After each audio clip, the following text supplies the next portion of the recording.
everyone. Hope you all are doing well. You all are enjoying your time, enjoying learning with Sukshmas, and I hope your self-learning journey with Sukshmas is going well. And I hope you all have enjoyed the results जो भी recently 1 तारीख को announce हुए हैं. And in that, lot of I can see new faces are also there, and I want to congratulate everyone. So this video is about the purpose of exams, है ना? And the most importantly, to be precise, the purpose of the competitive exams.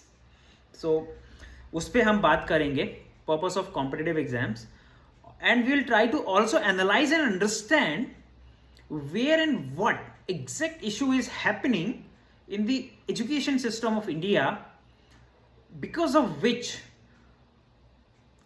every element is facing issues. Every element means from college, from like schools to college and to industry, all are facing issues. So we'll try to also understand that. As the topic of the video is purpose of the exams, problem is hidden there only. So I'll try to explain and I will try to bring my views and my understanding on that. If you think anything further can be added or corrected, do let me know, please. Purpose of the exam is to understand and to find out students who are capable of handling the complex problems. I'm talking about all the complex exams like IIT JEE, NEET or UPSC kind of stuff, okay, kind of exams. सो इन सभी exams का purpose है कि वो ऐसे बच्चों को select करें, चुने, ढूंढ के, कि जो रियल लाइफ प्रॉब्लम्स को, रियल टाइम प्रॉब्लम्स को, प्रैक्टिकल प्रॉब्लम्स को सॉल्व करने के लिए, कॉम्प्लेक्स प्रॉब्लम को सॉल्व करने के लिए लायक है ना? और वो उसके लिए क्या जरिया चुनते हैं? एग्जाम्स वो कौन से कंडक्ट करते हैं? फिजिक्स, केमिस्ट्री, मैथ्स, बायोलॉजी, या अगर वो यूपीएससी के स्टूडेंट्स हैं, ज्योग्राफी वगैरह वगैरह, हिस्ट्री वगैरह वगैरह, ये सारे सब्जेक्ट्स को चुनते हैं. क्यों चुनते हैं इन सब्जेक्ट्स को?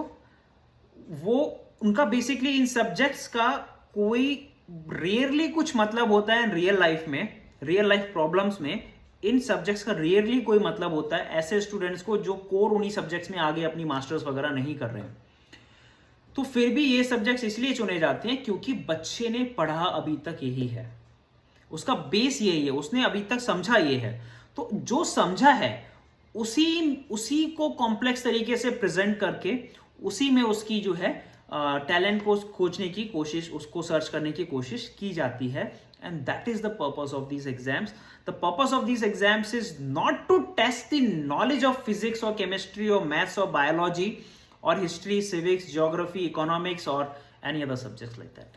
वो पर्पस नहीं है. पर्पस ये है कि आपने जो अभी पढ़ा है, आपको जो अभी आता है, उसको ध्यान में रख के आप उसकी कॉम्प्लेक्स प्रॉब्लम को किस लेवल तक सॉल्व कर सकते हो. अगर आपने ये प्रॉब्लम सॉल्व कर लिए तो आप वो भी कर लोगे जिसके लिए हम आपको प्रिपेयर करना चाह रहे हैं. ये पर्पस है एग्जाम्स का. प्रॉब्लम कहां पर है? प्रॉब्लम है यहीं पे. प्रॉब्लम है कि अगर ये चीजें नेचुरली बच्चा इन एग्जाम्स को क्रैक कर रहा है, अपने दम पे क्रैक कर रहा है, तो पर्पस जो अथॉरिटीज हैं जो ये एग्जाम कंडक्ट कर, उनका पर्पस प्योरली पूरा हो रहा है. And believe me, with in that organic way अगर बच्चा तैयार होके जा रहा है तो वो कई गुना ज्यादा स्ट्रॉन्गर होगा और कई गुना जो पर्पस होगा वो ज्यादा रियलाइज होगा. लेकिन प्रॉब्लम कहां पे है? पर्पस बना दिया जाता है पूरी तरह से फिजिक्स, केमिस्ट्री, मैथ को ही कंप्लीट पर्पस बनाया जाता है. बच्चे को ये समझाया जाता है, ये उनके माइंड में भरा जाता है कि अगर आपने इन चीजों में अच्छे हो, ठीक है, तो ही आप एग्जाम निकाल पाओगे, है ना? तो ये जो पर्पस, एग्जाम निकाल पाओगे तक तो ठीक है, लेकिन पर्पस सिर्फ वही बना दिया जाता है, वो वहीं पे गलत हो जाता है. क्यों गलत हो जाता है? क्योंकि अब आप उसको ट्रिक्स बताना शुरू कर रहे हो, अब आप उसको मेथड्स बताना शुरू कर रहे हो कि प्रॉब्लम ऐसी है तो इस तरह से सॉल्व होगी, प्रॉब्लम ऐसी है तो इस तरह से सॉल्व होगी. जिस चीज को वो अथॉरिटीज चाहते हैं कि बच्चा अपने आप से समझ के उसको निकाल, उसको सॉल्व करे, ताकि हमें पता चले ये बच्चा कितना कैपेबल है. आपने उस बच्चे की कैपेबिलिटीज को मैनिपुलेट कर दिया. आपने उस बच्चे की कैपेबिलिटीज को मैनिपुलेट कर दिया, ठीक है. सबसे पहली गलती तो यहीं पर हो गई. उस मैनिपुलेशन के प्रोसेस में क्या हो रहा है कि अब उस बच्चे की आदत बिगड़ रही है, अब उसको शॉर्टकट्स की आदत पड़ रही है, अब उसको आदत पड़ रही है कि मुझे किसी भी सॉल्यूशन के लिए ट्रिक ही चाहिए. पकड़ लो कि आपने एक बच्चे को फिजिक्स की प्रॉब्लम सॉल्व करने की ट्रिक बता दी, या फिर कोई एक केस बता दिया कि अगर इस तरह का केस प्रॉब्लम आती है, इस तरह की प्रॉब्लम आती है जो इस केस में फिट बैठती है, उसको सॉल्व करने की आपने ट्रिक बता दी, या फिर केमिस्ट्री की बता दी, या मैथ्स की बता दी, या on the other and UPSC की अगर कोई एग्जाम है, यूपीएससी के एग्जाम में अगर आपने कोई पर्टिकुलर किसी पर्टिकुलर सब्जेक्ट से कोई पर्टिकुलर एक टाइप का क्वेश्चन आता है, उसको हैंडल करने की ट्रिक बता दी, तो आप मुझे ये बताओ यहाँ क्या ये जो ट्रिक यहाँ पे आपने सिखाए हैं बच्चे को, क्या ये उसके इंडस्ट्री में, कॉलेज में, कहीं पर भी यूज होने वाले हैं? क्योंकि उसका पर्पस उस प्रॉब्लम को, उस ट्रिक का पर्पस उसी प्रॉब्लम को, फिजिक्स की प्रॉब्लम को सॉल्व करने तक सीमित था. It was only limited to that, and that problem is nowhere related to the real life problem. अब फिर वो बच्चा क्या हो जाएगा, उसकी आदत पड़ गई, अब वो उसी तरह की ट्रिक्स को ढूंढने की कोशिश करेगा जब भी प्रॉब्लम आएगी सामने, लेकिन वो प्रॉब्लम और जो पहले प्रॉब्लम निकल गई एग्जाम के समय पे, उनसे कोई उसका वास्ता नहीं है. तो ये हमें समझना पड़ेगा. ये जो ट्रेनिंग और जो कोचिंग का मैकेनिज्म है, ये इंडस्ट्री लेवल पे तो ठीक है. अगर इंडस्ट्री लेवल पे हो रही है, कंपनीज ट्रेन कर रहे हैं, कंपनीज अपने एम्प्लॉयज को आगे फर्दर ऑन स्केल अप करने के लिए उसको ट्रेन कर रहे हैं, दैट इज फाइन.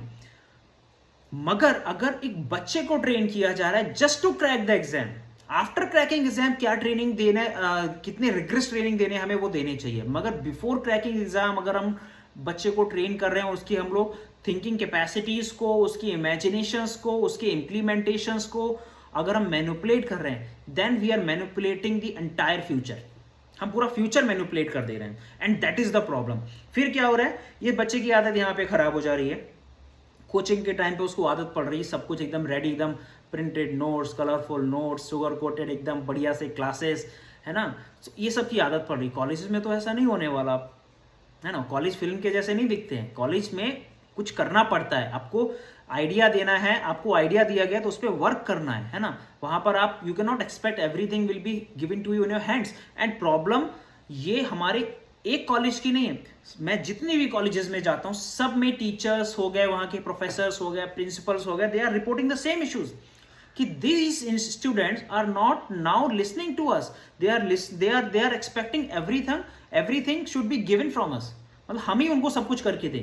तो ये आदत पहले तो आपने कोचिंग में ही खराब कर दी, फिर वो आदत आगे कैरी ऑन हो गई. कुछ परसेंट बच्चे अपने आप को इंप्रूव कर ले जाते हैं, बाकी नहीं इंप्रूव कर पाते जल्दी से, क्योंकि वो 2-3 साल, 1 साल, 2 साल जो भी है, उसमें बच्चा पूरा, मतलब कंफर्ट अगर आप किसी को दोगे तो कंफर्ट इतनी आसानी से उसकी छीनोगे तो वो इतनी आसानी से रेडी नहीं होगा ना. वही प्रॉब्लम है. नेक्स्ट लेवल, वो इंडस्ट्री में जा रहा है, इंडस्ट्री के लोग परेशान.